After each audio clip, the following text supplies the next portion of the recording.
મિત્રો 1 જુલાઈથી કાયદા કાનૂનને લગતા ઘણા બધા નિયમો દેશમાં બદલાયા એ તમે ક્યાંક વાંચ્યું હશે કે જાણ્યું હશે, પરંતુ એફઆઈઆર કરવાને લઈને લાગુ પડેલા નવા નિયમો અંગે તમારે જાણવું જોઈએ અને ઘણા બધા લોકોને એના વિશે ઘણા બધા પ્રશ્નો પણ છે. તો આજે આપણે સમજી લઈએ કે ઈ એફઆઈઆર શું છે, ઝીરો એફઆઈઆર શું છે અને ઈ કમ્યુનિકેશન એફઆઈઆર શું છે. તો મિત્રો, નવા નિયમો પ્રમાણે દેશમાં હવે કોઈને એફઆઈઆર નોંધાવી હોય તો એ અલગ અલગ 3 રીતે એફઆઈઆર નોંધાવી શકે છે.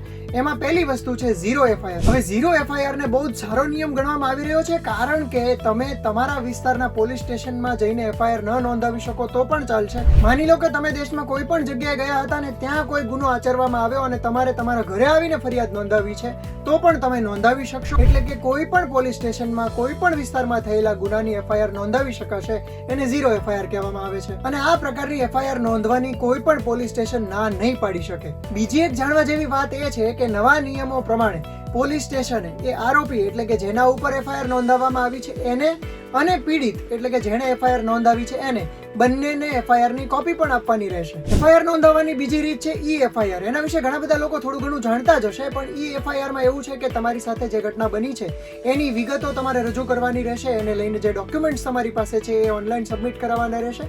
પોલીસ સ્ટેશનની જે વેબસાઇટ હોય એના પર સબમિટ કરાવી શકાશે. સાથે તમારી વિગતો જમા કરાવવાની રહેશે. તમારું નામ છે, નંબર છે, એ બધી વિગતો આપવાની રહેશે અને આ રીતે તમે ઈ એફઆઈઆર પણ નોંધાવી શકશો. હવે એફઆઈઆર નોંધાવવાની ત્રીજી જે રીત છે એ ખાસ જાણવી જોઈએ, કારણ કે હવેથી ઇલેક્ટ્રિક કમ્યુનિકેશન્સના જે પણ મીડિયમ્સ છે, તમે એને મોબાઈલ કહી લો, કમ્પ્યુટર કહી લો, ઈમેલ કહી લો, વોટ્સએપ મેસેજ કહી લો, કોઈ પણ ઇલેક્ટ્રિક કમ્યુનિકેશન દ્વારા જે એફઆઈઆર નોંધાવવામાં આવે, એના દ્વારા જે ફરિયાદ કરવામાં આવે એને પણ માન્ય ગણવામાં આવશે. આટલું જ નહીં, આ સિવાય વિડીયોઝને, ડોક્યુમેન્ટ્સને, ફોટોઝને આ બધાને પુરાવા તરીકે પણ માન્ય ગણવામાં આવશે. એટલે હવે જો તમે ઇલેક્ટ્રિક કમ્યુનિકેશન દ્વારા કોઈ પણ પોલીસ સ્ટેશનનો સંપર્ક કરીને પોતાની ફરિયાદ નોંધાવો છો તો 3 દિવસની અંદર એ એફઆઈઆર પણ નોંધાઈ જશે. એફઆઈઆર ને લગતા નવા કાયદાઓ એ લોકોને પણ ખૂબ કામ લાગશે. આખી સિસ્ટમને વ્યવસ્થિત કરી દેશે એવી આશા છે. તો મિત્રો, આ તમામ કાયદા વિશે તમારું શું માનવું છે એ અમને કોમેન્ટ કરીને જણાવી શકો છો અને આ જ પ્રકારના વિડીયોઝ જોવા માટે જોતા રહો ગુજરાત સમાચારના ડિજિટલ પ્લેટફોર્મ્સ.